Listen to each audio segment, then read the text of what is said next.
I should know the 5 things that I'm probably not doing as good as I could to optimize my health, and I should be working on that. It's a skill like anything else in the world. We're not going to get it perfect the first time, but we are going to get better at it over time.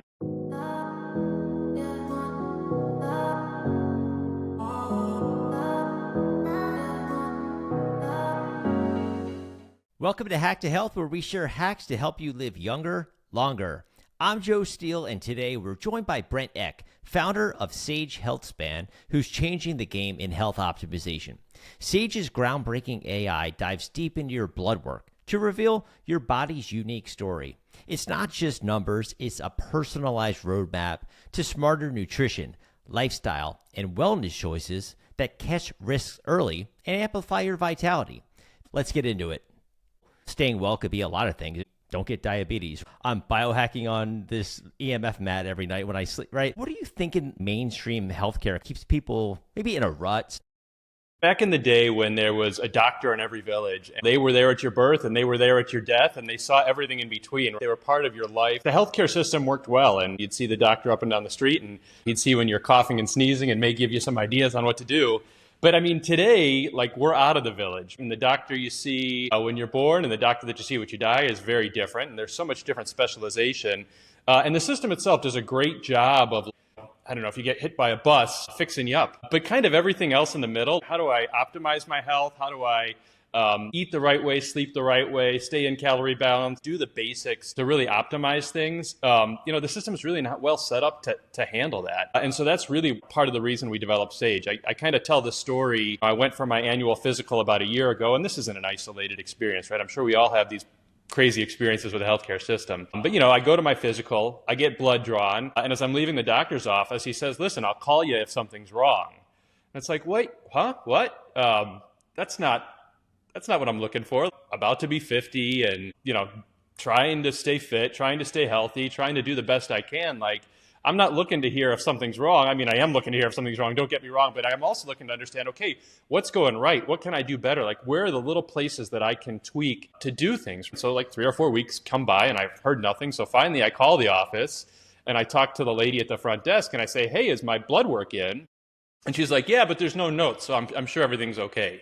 That's not right. So I said, "Can you send me the work?" And she did, and it was great. And I looked at it, and I put it in Google. I've been in healthcare for 30 odd years, so I've got a pretty good idea what a lipid is. I've got a pretty good idea what a hemoglobin A1C is. I've got a pretty good idea what all these different things are. But there's some obscure things on there, like what's a basophil, what's a neutrophil, you name it. So you start putting stuff in Google or ChatGPT or whatever else, and you're looking at that, and you're like, okay, well, actually, no, there are some things I can do here. Probably I'm a little bit sensitive to high levels of saturated fat. Okay, cool. Yeah, probably my fiber intake could be a little bit better. Okay, cool. Probably I got to be careful about having, too much dairy, too much wheat, too much a few of these different sorts of things. All of that, those insights can come out of your blood work, but certainly my doctor wasn't providing that.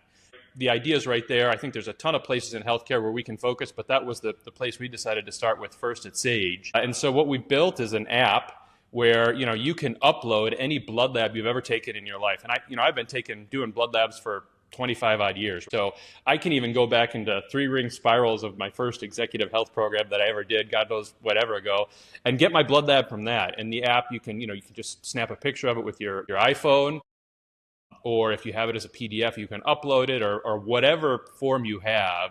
We'll take that blood lab.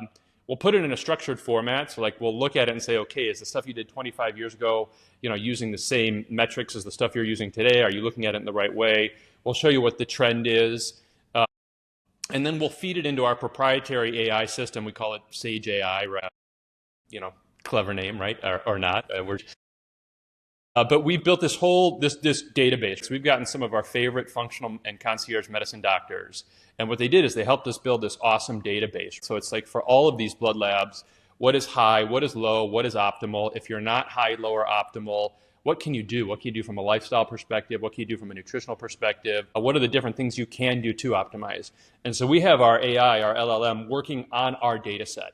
So we know that the data that the LLM is pulling from to analyze your results is really pulling from, not crazy hallucinations. It's really pulling from best-in-class thinking on how to optimize your biology, how to optimize your metrics. And so that's really what we're doing. That's what SAGE is all about. Right now, it's just blood labs. And, we'll do that analysis basically for free for your first 100 labs.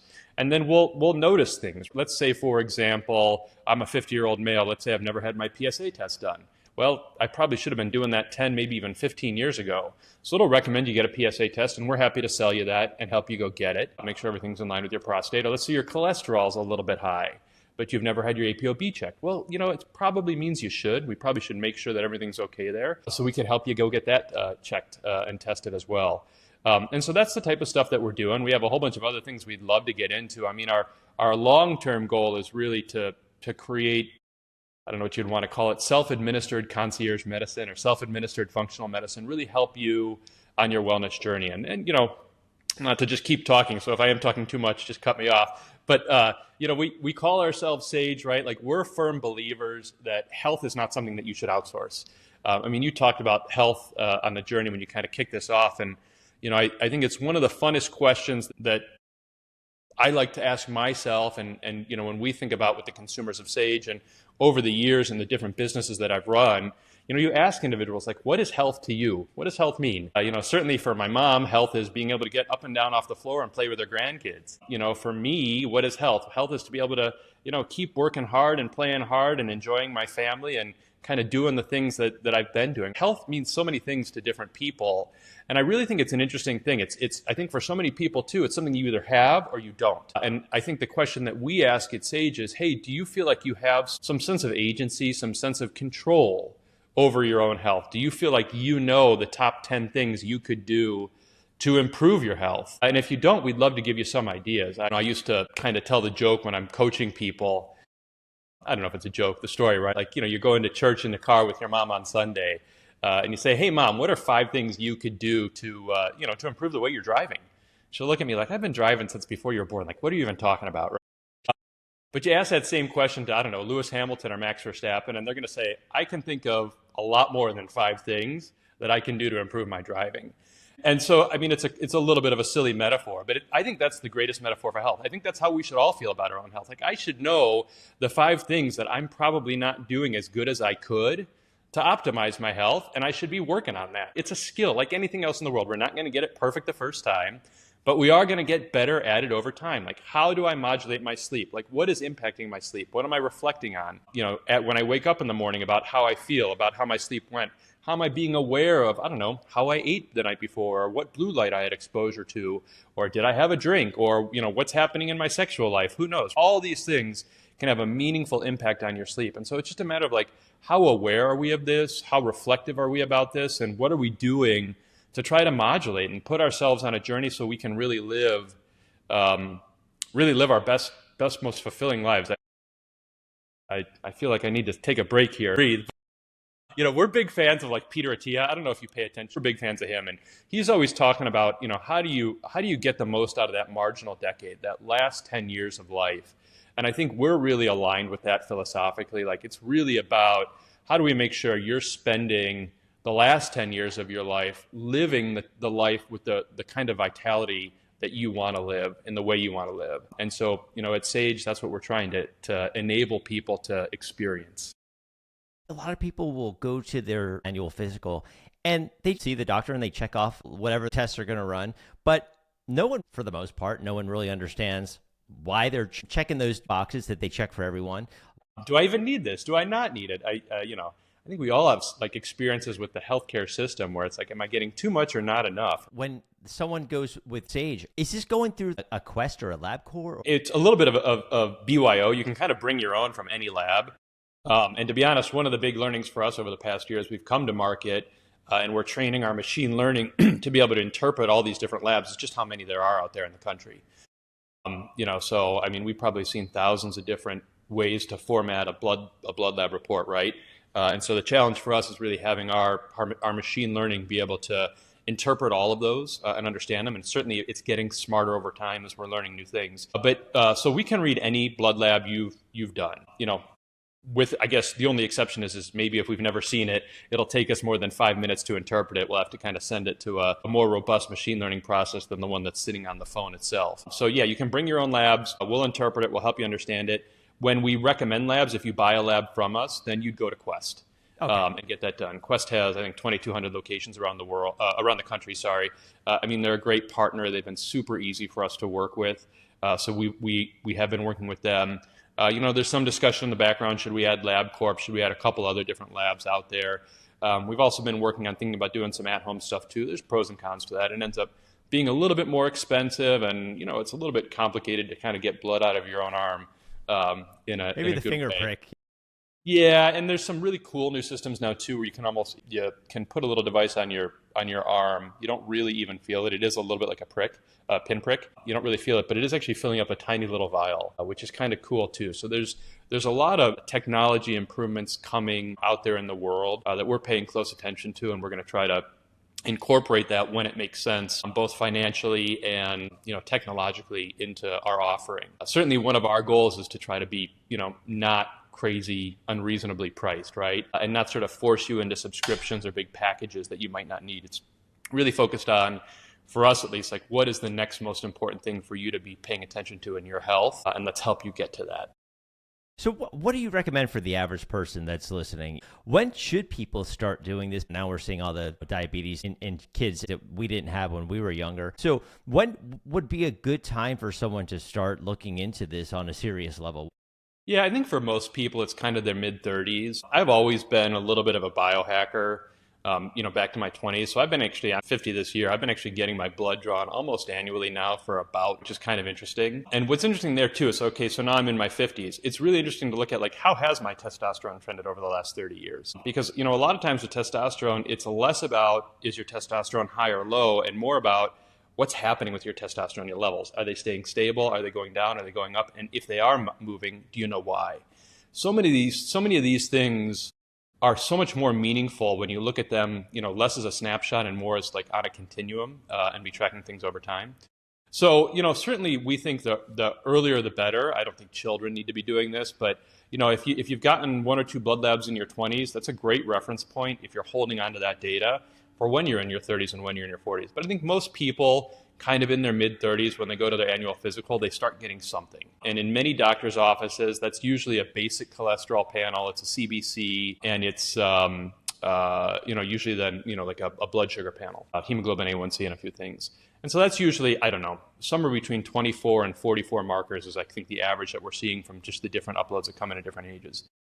That's a good indicator for a lot of things, but we really think that's a first step. It's a pretty poor panel if you're really interested in how your hormones are performing. If you're a woman, depending on how you're feeling and how things are going. If you're trying to have children, not trying to have children. If you're starting to, getting early onset menopause, what have you. We think you need something substantially more comprehensive than that. Also, when it comes to cholesterol, there's certain things like Lp(a) impacts a meaningful percentage of the population. It's sort of a genetic abnormality that will impact sort of how your body manufactures cholesterol. So if you're positive for Lp(a) or if you have a high Lp(a), that's something the earlier you know that, the sooner you can put yourself on a path to that not impacting you. If we all live long enough, we're all going to get atherosclerosis. If we all live long enough, we're going to get cancer. If we all live long enough, we're going to get, the number one risk factor for death is aging, right? So the older we get, the higher the probability that we're going to run into one of these things. And so the earlier you have a risk factor, or the earlier you see some slight modulation happening, some slight impacts happening, the sooner you can start acting against it, the less it's going to impact you long term, right? So many of these things with our health are like butterfly effects, and if you can catch them long before they're a serious issue and prevent them from becoming an issue, you're going to just be better off in the long run. So, we think mid-30s is about the right time to start getting pretty comprehensive panels, start looking at things. And then a lot of it depends on your temperament. If you find out that, something is a little bit out of whack, is that going to destroy your life, or is that going to give you useful information to go act against it? I've always been of the ilk that, the sooner I know, the better. Not because it's going to, give me unbelievable anxiety, but because it's going to inspire me to have more information to know, okay, I'm going to make these changes. I'm going to do these things to sort of try to have an impact on the direction that biomarker is going. So I'm a big fan of early. I've started getting my PSA done at 35. I just rather know, something like PSA, something like so many of these different things. Like I think something like 38,000 men a year die from prostate cancer. I don't remember the exact biomarker, but to be honest, like no man should. That's one of those diseases that if you catch it early enough, it's unbelievably treatable. It's unbelievably handleable. So to me, it's just a little bit of a travesty of our system that people are dying from things like that. When, if they were looking at things early enough, they probably could have caught it. They probably could have been aware of it, and they probably could have done something about it. We're seeing like onset rises of colon cancer even with much younger people, right? What do you think like early signs that maybe you're not 35, maybe you're 30, maybe you're 27, people should be paying attention to?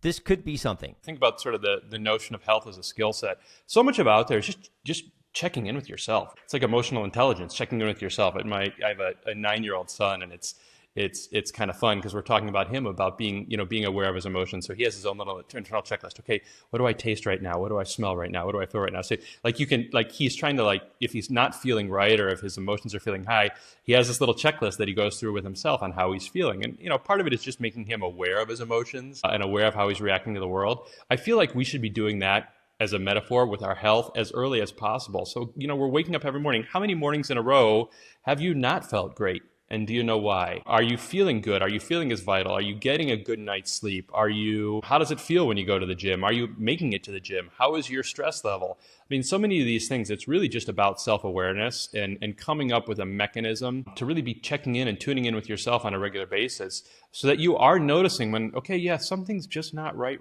now. And I need to figure that out. And that's where really, when you're at that point, that's where looking at your blood labs, looking at your biomarkers, that becomes a useful strategy, I think, to go do that. But the first thing is I just think introspection.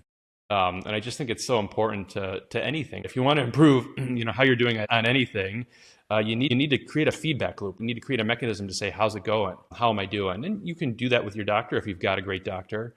You can do that with a health coach if you've got a great health coach. There's a lot of individuals you can do that stuff with. I think, unfortunately, in the healthcare system today, most of us don't have those individuals. So we do kind of have to be a little bit self-starters about that. And we do have to have a sense of autonomy and agency with our own health. Like, I'm in control of my own health, or I need to take control of my own health. Yeah. So I think that's the first step, personally. A lot of people, even if they see their doctor, it's 3 minutes a year if they're going in for a physical. I don't know. I think the average time is like 15 minutes. And I mean, at least from my experience, like, you're playing the first 7 minutes, you're playing the game of like, do I remember his kid's name or not? How do I act in the way that I pretend like I've actually spent an hour researching his medical files and his medical history before I showed up, or actually read the 19 pages of questionnaires that he actually filled in? He's trying to get pressure that he's been doing his homework before I showed up. But I mean, God love my doctor. I know he hasn't. You can all have that experience too. He's just too damn busy. There's no malicious intent there. He's just running, to run his business. He's just going patient to patient to patient to patient to patient. He's not spending an hour before seeing each patient to review their medical history. He's not spending a ton of time. If he's looking at the questionnaires, who knows? He's probably not going to even look at the questionnaires unless he comes in and in the 15 minutes he spends with you, he notices something colossally wrong, and then he's going to go back and look. Right? So you've just wasted all your time filling in those questionnaires. We think that's a little bit of a travesty too. One of the things we built into Sage, which we're pretty excited about, and we've had some feedback on it that's pretty positive. Our Sage AI gives you a very comprehensive summary of what's happening in your biomarkers. We'll calculate some composite scores to help you understand your biometrics better, things like biological age, what have you. But then the one thing that we love is we've created this thing that's 10 questions to talk about with your physician. And so, we help you generate some of those questions and some of those ideas and prompts to talk about with your doctor. And then we actually give you a really easy mechanism to email that to your doctor before your annual physical. So the goal there is that you're showing up at your annual physical. You've actually already prompted your doctor for the things you want to talk about. And hopefully you've made their life a lot easier because you've given them the cliff notes to your health with what you've just sent them. You've given them your primary concerns before you showed up. And so hopefully you can have a really meaningful conversation where you're taking advantage of every one of those seconds of those 15 minutes, because it is brief and there's so much to cover when it comes to health. And if you want your doctor to be on that journey with you, which I think we all should, we think the easier you can make it on your doctor, the easier you can make it on your physician, the better off you're going to be. So that's one of the tools that we're kind of most excited about with Sage. For someone who is going to go and download this app, like, what do I expect? Am I going to get recommendations on nutrition or supplements, or what I'm going to take to my doctor, where to improve exercise, sleep? Can you take us through that? The app is pretty vanilla when you open it up. There's nothing there, right? Because it really works on either the data you have, or if you don't have a recent lab, you can buy one from us right away and go out and get it. But the app's not really useful until you give it some information. So you need to either give it some sort of historical blood lab that you have in your file somewhere, or go out and get a lab. And again, we'll help you do that right away if you want to. But as soon as that data is in our system, that's when it really comes to life. And there's a number of things that you can do, right? So if you're looking at things that are in range, out of range, above, below, like we'll give you a detailed analysis. I mean, what is a neutrophil? What is a basophil? Why should you care? What are the things you can do from a lifestyle perspective to modulate that? So we'll give you that. We have a bunch of different composite metrics that you can look at. So things like biological age. It's taking, I think, 7 or 8 different biomarkers, and you can understand, okay, is my biological age trending above or below my actual age? And we're not trying to say you're going to live 10 years longer, right? That's not the goal with calculating biological age. But it is trying to say, okay, based on these composite markers, are you doing some of the right things or not? Or if some of these composite markers aren't going in the right direction, and let's say your calculated age is above your actual age, maybe there's a few things you need to be focusing on. And so we can help give you those insights as well. So that's the first thing it does. And then we have the whole Sage AI feature, which again is using our proprietary database in LLM. And what it's doing is it's feeding your data on a depersonalized way. So we never share any of your personal health information with anybody. So in a completely depersonalized way, our AI analyst, let's call it, is looking at all your data and just giving you a summary of, hey, here's what we're seeing. Here's what you should focus on. Here's sort of the Cliff Notes version of what could be a very long blood panel. And then it gives you also the 10 questions you should be talking about with your physician. Because again, we're looking to help inspire you to feel that agency, to have control of your health, to really have that dialogue with your doctor. So that's one of the cool things that we do. And then we do what we call a gap analysis. So based on your age, your sex, and some of the things that we're seeing in your biomarkers, we'll say, okay, have you actually taken all the tests you need to take, or are there gaps? And if there are gaps, like we'll ask you to go get those gaps filled. So we're not going to necessarily, we're happy to sell you, the 100, metric panel. We're happy to sell you the complete comprehensive thing. But if you only need a few things, like you don't need to buy the whole thing. We'll sell you need to fill in the gaps of things that may be there for you.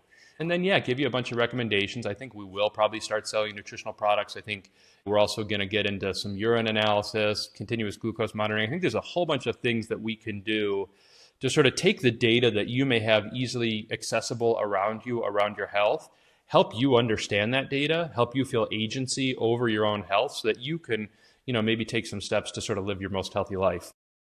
Maybe you're wearing a watch, a ring, whatever brand you like. Do you see your technology speaking with those in the future for people that want to track sleep scores or whatever they might be interested in?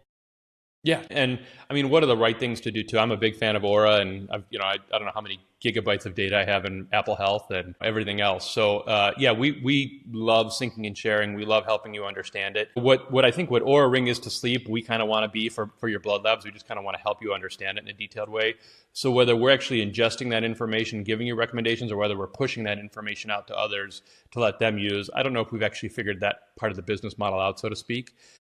But that's kind of the goal, is to say, okay, well, here's everything that's happening. Let's say your sleep is going well. Great. We know it's going well, and that's good. But let's say it isn't going well.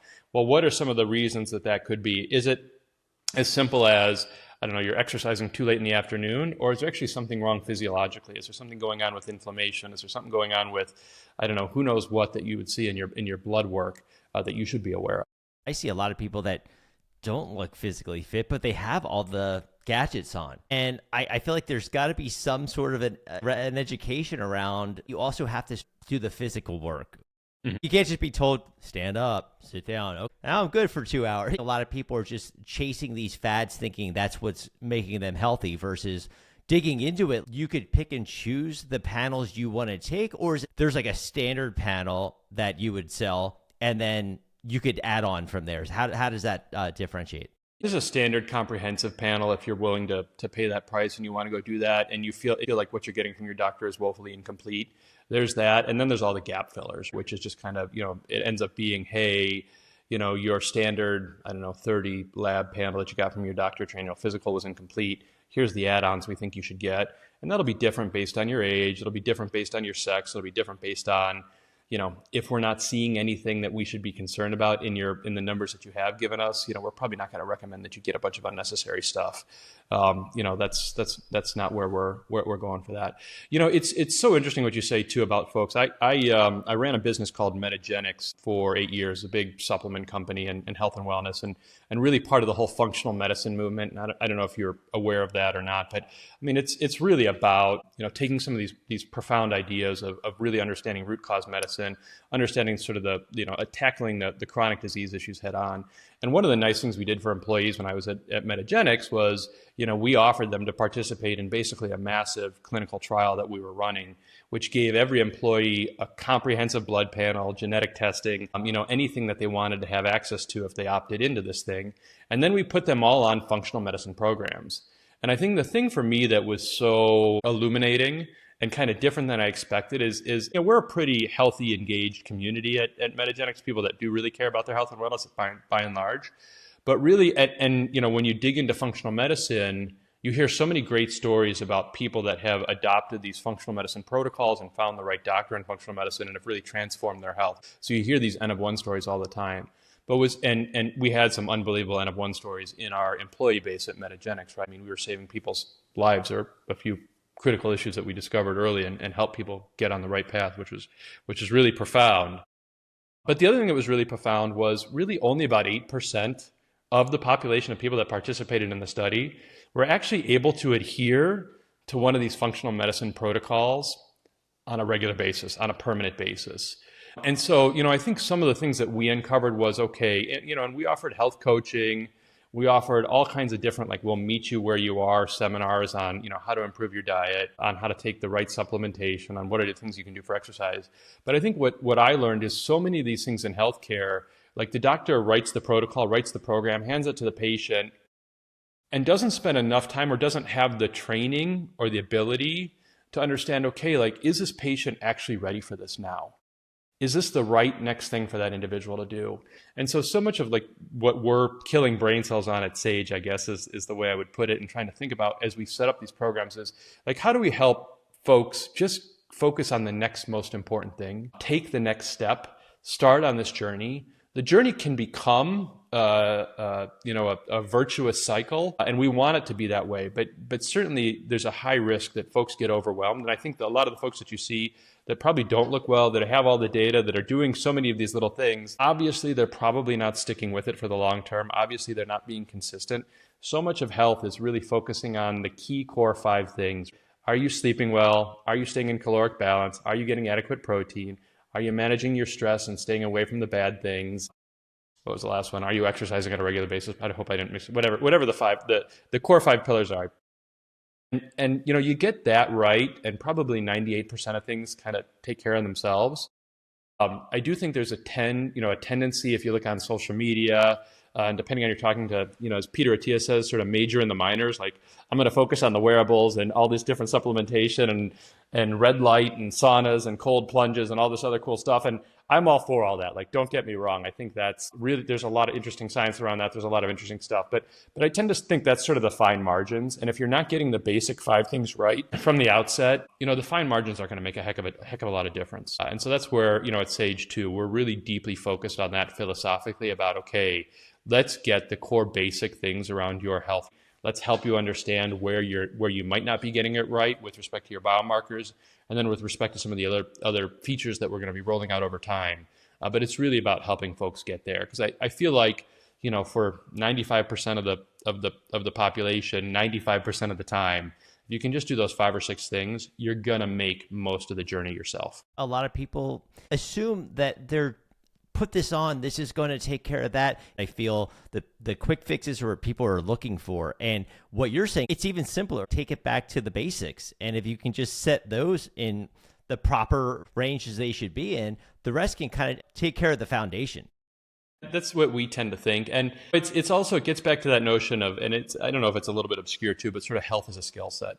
You kind of have to put in the work for anything in life. You want to become a good writer, you have to put in the work. You want to become a great basketball player, you have to put in the work. Whatever you want to be great at, you do have to put in the work. You have to learn about it. You have to understand it. You have to make mistakes. You have to adapt from those mistakes. You have to get feedback loops. You have to work with a coach, whatever it may be. You have to take steps to do the work. And so we love the idea of calling health a skill that most of us should learn, but we've actually never been given the opportunity to learn.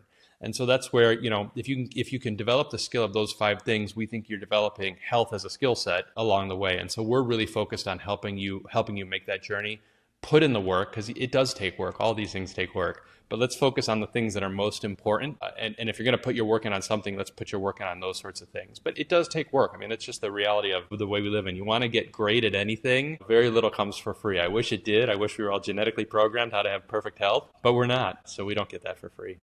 That's a great segue, because I was going to ask you genetics. A lot of people, whether epigenetics or, you can take a swab. What do you say, like when their grandmother is diabetic, their mother was diabetic? They're not yet. They're not showing any pre-diabetes. But what sort of belief system do you have that genetic is going to play a role in their future health?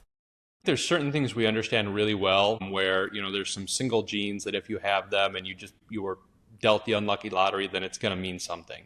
There's certainly those things. And what's great about those things is with advances in medicine, those become the diseases that become reasonably easy to identify and treat. With stuff like blood sugar and nutrition, it's far more complex. I mean, if anybody's saying they've, looked at your genetics and they know the perfect diet for you, they probably don't know what they're talking about. It's a very complex thing. There's a number of different SNPs that have an impact on things like, I don't know, how you metabolize vitamin D, how you metabolize fish oil, whatever. I think we're doing a better job understanding all that over time. But things like metabolism are very, very, very complex. So sure, there are the rare cases of very rare diseases that are single SNP, issues that, again, probably great pharmaceutical targets. But when it comes to general wellness, I would say, some people it's going to be easier, some people it's going to be harder. We're not all going to become Michael Jordan at basketball, but I'm sure we can all get better at basketball. And that's kind of the way I like to think about it is there's opportunity for improvement across the spectrum, no matter where you're starting. So just start on that journey. The worst thing you can do is feel helpless, feel hopeless, feel like, okay, this is just my destiny. I am not gifted with health. I was not blessed with health, whatever you think. I hate that idea. So we certainly philosophically think the opposite of that. We think health is, again, something you can learn, something you can get better at. We may not all become, I don't know, the perfect picture of health or, to use the metaphors we're talking about, the Michael Jordans or the Lewis Hamiltons of the world when it comes to, how good they are driving, but we can all get better at driving. We can all get better at our health. We can all get better at sleep. We can all get better at any of these things. So yeah, if you're one of these people that you are made aware of a family history of something, I actually kind of think that's a gift. You're not going to be surprised by that. It's something that that you know of early. So great, I was given the gift of this knowledge, the gift of this information. I will take that information and I will start from a very young age paying attention to how I'm eating sugar, how my body's processing sugar, tracking my biomarkers and understanding it. So yeah, hopefully you don't see those things as I don't know what the opposite of a gift would be, but something, some horrible fate that has been bestowed upon you. But we think those are just all opportunities, right? Information, knowledge, these things are just important on your journey, right? And learning is taking knowledge and applying it to your behaviors. So if we can learn from our parents that way and modulate our behaviors, then that means we know how to learn, and so great for us. There's also the belief system that people have health tech is just for people who have money. Not everyone can afford an Apple Watch. Not everyone can go get this test and food sensitivity and blah, blah, all the way down. But the fact that you can take your system and take labs that maybe your insurance covers and upload those, it sounds like what you're building is something, I don't want to say it's like affordable for all, but it's pretty reasonable because you can take what you get from your insurance. Yeah, we hope so. I mean, that's certainly part of our guiding philosophy is let's start with the information you have. Let's meet you where you are, because I think we actually all have a bunch more health information around us, either from doctor visits or from different things that have happened in our lives than we're actually using. And so our goal is let's take what you have, and let's apply that first. So let's actually get to, again, I'll use sports metaphors, get to first base. Let's make some progress. Let's meet you where you are. Let's understand the data you have. Let's help you actually get some utility out of it. I mean, so many of us have had blood labs and the doctor never called us 3 weeks later, so we don't know anything about them. right? So it is just this black box to us. Well, great. Let's, unmask this. Let's unveil that. Let's dig behind what's there. Let's understand what you can do and where things are. And if you want to take that next step and spend some money, great. If you don't, you don't need to. We're fine to do that too. It's 100 labs for free right out of the chute with us. And we're applying best in class, some of the most sophisticated AI technology possible to that. And so, yeah, that's really one of our fundamental goals. I'll be honest, after spending a decade in the functional medicine universe, it is the founders of functional medicine, some really wonderful, beautiful, charitable people that I've had the privilege to spend time with. They never envisioned that functional medicine was, for the medicine for the elite. They actually saw it completely opposite. They saw it as it really was medicine for the masses. This is, functional medicine shouldn't be called medicine. It should just be called good medicine. This is what everybody should have access to. And, certainly that has hit home with me. And so, yeah, we want to make those first steps really straightforward and really easy for folks. I don't think that was the intent. It's just when someone calls, hey, do you take whatever insurance? And they're like, no, it's like $2,500 to start. And you're like, wait, what? I totally get why people want to stay outside of the healthcare system as much as possible, because being inside it is a struggle. But yeah. 5 years, 10 years down the road, how do you see this functioning with someone on a day-to-day basis? I do think that's a really key question, because today with blood labs, it's certainly not something you need to open up every day and look at. It's certainly something, we think you should be checking in at least quarterly, maybe even monthly, depending on what's going on in your life. Like maybe you are on a program to really try to get your cholesterol down from a lifestyle perspective. And so let's give you shorter feedback loops. I don't think you're going to need to do that for a long time, but maybe for a couple of months while you're working on something. But yeah, I mean, long term, we think there's certainly people that need to be directly under the care of a healthcare practitioner, of a doctor, because something's really going wrong. But for so many of us, we do need to see our doctor annually, but as soon as we get outside of those four walls, there's a number of things we can self-administer. There's a number of things we can do ourselves to stay on track and continue the optimization journey. And we think that's where Sage comes in. It's a complement to healthcare. We don't think it replaces healthcare. It's a complement to what you're doing with your doctor, and it's a way for, once you get outside of the four walls of your doctor's office, to stay on the journey. We don't think health is something you should check in with just once a year. We think you should check in much more frequently. So yeah, there's a number of things we can track. We can help you eat better. We can help you sleep better. We can help you get to the gym more often. We can make sure your labs are up to date and looking good. And if they don't look good, get you on programs to help them improve. We think there's a lot of things you can do with glucose monitoring that's really interesting. I think there's a lot of things you can do by just checking in on how your hair, skin, nails, how it looks, how it's doing. Are you getting enough vitamin D? Are you getting too much sun exposure? You can see so many nutrient deficiencies and excesses just by checking in with those different things. And so we think we can build technology around that really supports that and helps that. Inflammation markers. A lot of people don't even realize my body's just inflamed. And you can check that in blood. There's a lot of things out there that people, I believe, that systems like you have and just AI in general, I'm excited about when it comes to this whole world of health, versus feeling like some pharmaceutical trying to turn, or insurance provider trying to turn a profit is telling me what I need and is allowing me to take, this test and that test depending on what my plan covers. AI really opens up new doors too, right? Because it's like so many things. Most of the time when we go out and get blood labs with our doctor is actually just going to look at that lab in isolation. And maybe they'll compare it to the previous year if they have easy access to it. But by and large, you're just going to scan through it and say, okay, is everything normal? Cool. And not normal, then we know it. But we think with AI, there's an opportunity for a lot more nuance. So instead of saying normal, not normal, instead of it something being binary, we love to see it more continuously. So actually, no, this biomarker, we're seeing a trend over the last 20 years that it is actually moving up. So your cholesterol, while it's still normal, has gone from, 140 to 144 to 148 to 152, right? And year after year, it's trending up. You're still normal, but you're going in the wrong direction. We think that's useful insight. And there's 1,000 more examples that you can give like that, where if you can look at data over time and really apply the power of AI to interpret these large data sets in a meaningful way, we think you're going to catch stuff a lot earlier and put yourself on the path to modifying that in the right way instead of the wrong way before you're surprised with an abnormal result. It's so much easier to deal with something when it's still normal than it is to deal with when it's abnormal, so to speak. And so we think that's really powerful. Do you think in the future people will be able to interact and ask, what does it mean when I do this? Do you foresee it doing that kind of interaction?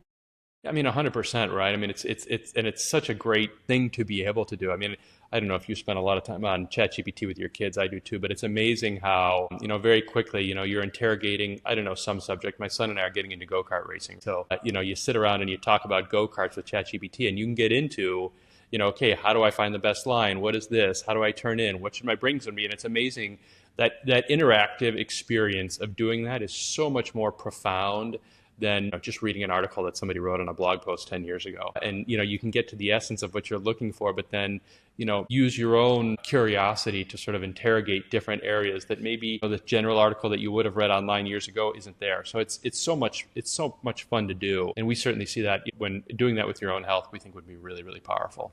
One last thing I wanted to ask you is you mentioned data and safety. You said that the safety measures are in place for protecting that data from any sort of breach or whatever it might be. It's not even, we actually don't even give a breach the opportunity to happen, ironically. So like most of the AI that we're using is working on the device itself. So like you're a blood lab, like you scan it in or you bring it in, it actually never leaves your phone. I don't have access to it. I've never seen it. I'm never going to see it.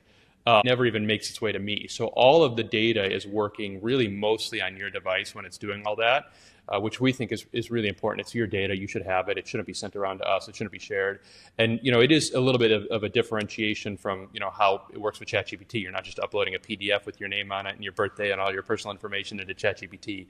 You're giving it to us. When we do apply the data to the LLMs, we strip off all the personal information. So there is a couple moments where we'll send a file to the cloud to work in our data set in an LLM. But before we send it out, we strip everything out of it. So we're really data centric, our data privacy first focused. I certainly wouldn't want my data floating around. And we have a really comprehensive data privacy policy. You can read it on our website. We try to be really, really thoughtful about that and kind of take a forward thinking approach on that.